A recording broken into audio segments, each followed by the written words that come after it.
In a world where hustle culture collides with wellness warnings and workplace demands keep evolving, how do we stay sharp without burning out? How do we navigate the endless stream of wellness trends while actually getting results? This is the Work and Wellness Podcast, and I'm your host, Ange Davis. Drawing from my own journey of wins, stumbles, and honest revelations, I'll be bringing you raw, unfiltered conversations with experts and inspiring guests who've been there, lived it, and found a better way. Together, we'll cut through the noise and workshop what it really means to be well in today's workplace. No more choosing between success and sanity. No more sacrificing health for achievement. Whether you're struggling with burnout, searching for purpose, or simply ready to work smarter, not harder, you're in the right place. This is real talk about real solutions for real people. Let's get into it.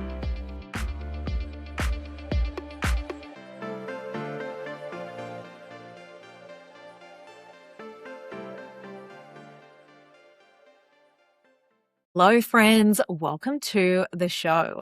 Last week, I ran a workshop for a group of Year 11 girls on the topic of limiting beliefs, growth mindset, and grit. And it was one of my favorite workshops that I've run. I love all the workshops that I do, but this had to have been one of my favorites because it really speaks to the heart of the work that I do with Mind Your Grit. And I just kept thinking to myself that if I had have done this workshop when I was 16 or 17 years old and learnt about limiting beliefs, understood that beliefs are not facts, that if we struggle in life, it actually doesn't mean that we're a failure, that if we work on our capability, it can be developed, then we could change the trajectory of our lives. And so it's such an important group to work with because it is the start of where our limiting beliefs can really take hold of us. I think what's important about a workshop like this is that we stop seeing challenge as evidence that we're not good enough, and we start seeing challenge as a part of our growth in life and actually something that we can use to help us develop and lead really exciting lives. And I think in reality, many of us as adults are still operating from beliefs that we formed when we were teenagers or even earlier, maybe when we were small kids. They might be beliefs around whether we're confident enough, whether we are good enough, can we be public speakers? Are we good at maths? Are we leadership material? Do we have what it takes to be successful? A lot of those things are formed early on in life. We become the person who's not creative but good at maths, or good at maths but not creative. But as we get older, we actually stop remembering or asking where these beliefs came from, and we stop sort of challenging the beliefs a lot of the time to think about, could we think differently, and is there different opportunity? And I think the problem with limiting beliefs is that they don't feel like beliefs, they feel like facts. And this was part of the most interesting science that I shared with the girls last week. I shared that a limiting belief is essentially a perception that we have about ourselves or other people or the world that restricts our behavior or our potential. And it's often a narrative that says, I'm not good at public speaking, or I always fail at things, I'm not naturally confident. These are the sorts of things that we tell ourselves when we're young because of experiences that we have in our life. But most of these beliefs are not objective truths. They're just interpretations of situations in our life. And they're usually formed through experiences or the environments that we put ourselves in. Sometimes it's as a result of feedback or comparison, maybe embarrassment or failure. I shared with the girls that I had a really strong limiting belief that I was never going to be a runner. Some of my first memories were school cross country, where I was absolutely woeful at running. I came dead last, and it was probably one of the most embarrassing school moments of my life. And from that moment on, I had formed the limiting belief that I was never going to be a runner. Now, if you've been listening to the podcast for a while, many of you know that my husband and I ran an ultra marathon last year. And so I did a lot of work on overcoming that limiting belief. But what happens when we have limiting beliefs and that we're not aware that they're limiting beliefs is the brain starts interpreting these beliefs as our identity. So, not that you failed at one thing, but that you are a failure, full stop. Or not that maybe you struggled with confidence in a certain situation, but that you're just not a confident person. Or not that you had a situation where maybe you weren't as good at public speaking as you hoped, but just that you're not a public speaker. And that is a really important distinction, because limiting beliefs, if they're not clocked and identified, we can start to frame them as our identity. And identity drives behavior. So one of the concepts I spoke about with the girls was about learned helplessness. And it comes from a really famous experiment in the 1960s by psychologist Martin Seligman. Now, it's a controversial experiment by today's standards, and I am the eternal animal lover, so the experiment doesn't sit well with me, but the findings are really influential from a psychological perspective. So basically the premise was that Martin Seligman took two groups of dogs and he administered them with electric shocks, mild electric shocks. Dogs had a lever that they could press with their paw to stop the electric shocks, and the other group of dogs did not. Then the next day he took those dogs and put them in a room where the escape was really obvious. There was a big door outside that the dog could literally leave and stop getting the electric shocks. So the group of dogs that were able to press the lever ran out of the room. They escaped. The dogs that didn't have a lever to stop the electric shocks actually didn't even try to escape.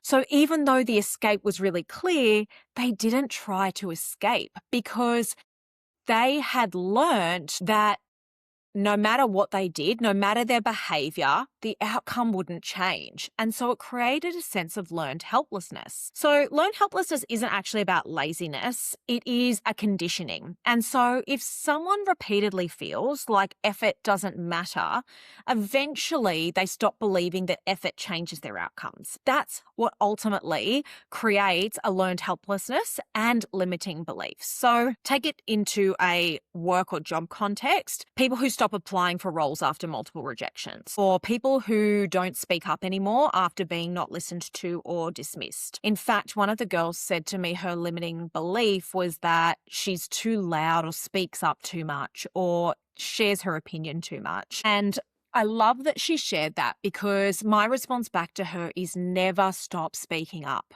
Your voice matters and people need to hear it. So over time, what happens when we have situations and reactions that reinforce that no matter what we do, the outcome's not going to change? Our brain loves to conserve energy, and so it says, why bother? It's not going to work anyway. And that becomes a belief. Not necessarily a fact, but a belief, and our beliefs shape our behavior. And I think the really scary and powerful part of this is that they can stay trapped in us for years without us even realizing. And so that's why I loved doing the session last week, because I think particularly when we do this for teenage girls, having them understand what their brain is doing, understanding that it's normal to have limiting beliefs, but also that we have the power to change those beliefs is so important at that fundamental age. And what I shared with those girls was that the way out of limiting beliefs is through growth mindset. And growth mindset comes from the work of psychologist Carol Dweck, and it's built around the idea that people who believe abilities can be developed tend to achieve more than people who believe that abilities are fixed. So we've all heard, so-and-so was just born to be a good runner, or so-and-so was just born really smart. So a fixed mindset says you're either good at something or you're not. A growth mindset says I'm not good at it yet. So it introduces the idea of possibility, and it reframes someone feeling like they're failing to feeling like they're learning, but they just haven't quite got it yet. And so shifting to a growth mindset changes how we approach challenge, feedback, or discomfort. And the people who grow the most actually don't avoid failure. They're the ones who stop making failure mean something about their identity, because we are who we are as a person, regardless of whether we fail or whether we succeed, we are still worthy as individuals. And sometimes I think this is where growth mindset can be a little bit misunderstood, because growth mindset is not toxic positivity. And I want to be really clear on that, because I'm also quite direct and I am the eternal optimist, but I don't believe in toxic positivity. It's not about pretending things are easy or saying that anyone can be anything overnight. We can't just go out there and say, change our mindset and be an Olympic skier tomorrow, right? It's about understanding that the brain is capable of change through repetition, effort, learning and adaptation. And so that's using neuroplasticity to our advantage, because our brain rewires through experience. So if we believe enough and do enough, we can strengthen our confidence, our resilience, any skill that we want to, even our emotional regulation. But only if we continue engaging with the process long enough, because it takes time to rewire our neural pathways. You think about a neural pathway that might have been developed since you were 5 years old. I'm 40 now. That's 35 years of developing this neural pathway. So it's going to take time and effort. I'm not saying it takes 35 years, but it will take time and energy and persistence. And that's where grit comes in. So we think about limiting belief is the start. Growth mindset starts to rewire our thought patterns and our beliefs and our mindsets. And then grit is what gets us there. Because I was actually just talking to my friend about this. Sometimes we can kind of get ourselves stuck in self-awareness or in our thinking and our mindset, but we do actually need action to achieve what we want to achieve. And so growth mindset and grit actually work really beautifully together, because growth mindset is the belief that the improvement is possible. And grit is the willingness to continue despite discomfort, setbacks, slow progress, or even boredom, which I think is really important, because it's often easy to continue with something when it's exciting or new or interesting. It's much harder to continue when it gets boring. Let me tell you, there are many times when I find working out entirely boring. Even going for a walk is sometimes boring, but I know the benefit of it. So it's really important to think about following up our mindset with action, because knowing you can grow is one thing, but continuing when it feels frustrating is a completely different thing. And that's actually why so many of us fail on our goals or our New Year's resolutions even. It's not because we lack the capability or even because we lack the knowledge of what it is we have to do. Many of us know what we have to do, but it's because we expect growth to feel linear and we expect it to be quicker than it is. The reality is growth is rarely glamorous. And I think about this in a business context all the time. I joke all the time, every overnight success is 7 to 10 years in the making. And so it's about just that consistent perseverance towards something. And it feels extremely repetitive. It can feel very slow. It can feel uncomfortable. There'll be times when you'll fail at something or when you doubt yourself. If you're a business owner, very often you will doubt yourself. If you're a leader, very often you'll doubt yourself. You might compare yourself to others. You might feel behind. You might question if you're actually cut out for what it is that you're doing. But grit is what keeps you moving anyway. And so Angela Duckworth is the psychologist behind the science of grit. And the definition of grit is actually passion and perseverance towards a long-term goal. Sometimes I think the word grit gets a bit of a bad rap because it can be tied to hustle culture, but it's not actually that. It's just continued passion and perseverance towards a long-term goal. What's really important is it's not motivation, it's not talent, and it's not even competence. It's consistency that's really important. And so what's really cool about the science of grit is that talent times effort equals a skill. So when you've got your talent, you times it by effort, it equals a skill. When you times your skill by effort, that equals achievement. So the cool thing about that equation is that effort counts twice. So how much effort you put into something counts twice towards getting to the achievement that you want. And I always think to, people who are really successful in life, in their own definition of life, or people who create really meaningful lives and careers, they are rarely people who've never struggled. And there's a comedian called Jimmy Carr who I love, and he always says, show me a billionaire's child who feels fulfilled, or show me someone who's successful who hasn't first struggled to get to an outcome. The difference is that they don't let the struggle define them or stop them. And so I think one of the most important things that we can teach young people is that our thoughts are not facts. And it sounds really crazy to say that. Dr. Daniel Amen, he's an amazing psychiatrist, and he says, don't believe every stupid thing your mind tells you. Our brains, number one, are looking for the most efficient way to operate. Number two, always looking out for danger to keep us safe. That doesn't necessarily mean that they are primed to want us to succeed in what we want to succeed in. So it's really important to know the way that our brain is working for us. Just because we think something does not make it true, and equally, just because you feel incapable today doesn't mean that you're incapable forever. You can build confidence, resilience, communication skills, leadership capability, self-belief, but it's important that we stop treating our current state as permanent or finite, because the identity that we create when we are 5, 10, 15, 20 years old doesn't need to become the prison that we live within when we're in our 30s, 40s, and 50s. So a really practical way to start challenging your limiting beliefs, here's a few things that I encourage the girls to do. And if I'm honest, I think us adults need it as well, is separating our fact from either stories or feelings. So what is the actual fact here? It might be, I failed the test. The story could be, I'm stupid or I'm not smart enough. These are not the same thing, right? There is a fact and then there is the story that we tell ourselves. Then it's important to pay attention to our self-talk. So most people would never speak to their friend the way that they speak to themselves. So be aware of the way you're speaking to yourself. And sometimes if you're being hard on yourself, can you flip it and imagine you're speaking to your best friend? Then look for evidence against the belief. So if you believe, for example, I'm not confident, ask, are there moments where I've actually been confident? And this is where I talk a lot about proof points. What are some proof points of where you've actually been confident or you've been successful? Because the brain naturally looks for confirmation of beliefs. So you have to consciously challenge your beliefs. And then what I was talking about earlier, proof points.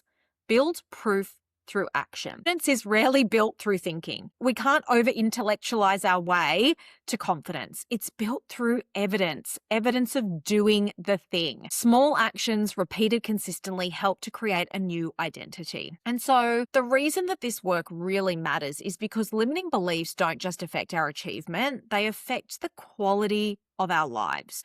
Limiting beliefs can shape our relationships, our careers, our well-being, our confidence, and our potential. And the earlier that we're aware of it and we can teach people that our mindset can change, the earlier that we can give them permission to stop being trapped by a version of themselves that was created during moments of fear or failure or uncertainty.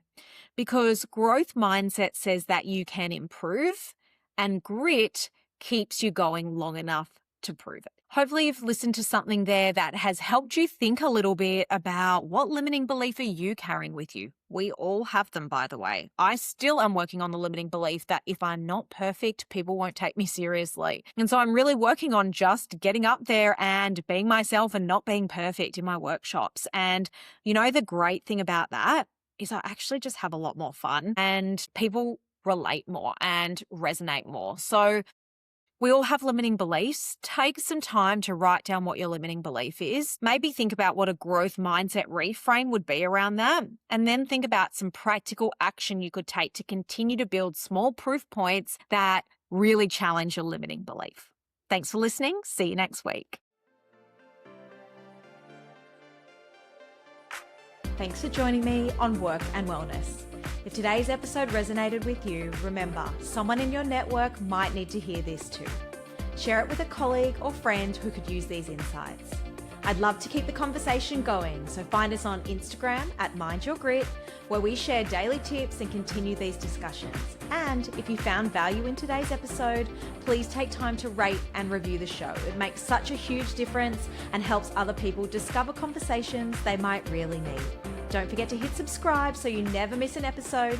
Each week, we're building a community of people who believe that success and well-being go hand in hand. You can find the notes, resources, and links from today's episode at mindyourgrit.com. This is Work and Wellness with Ange Davis. Your work matters, your wellness matters, and this is where it all comes together. See you next week.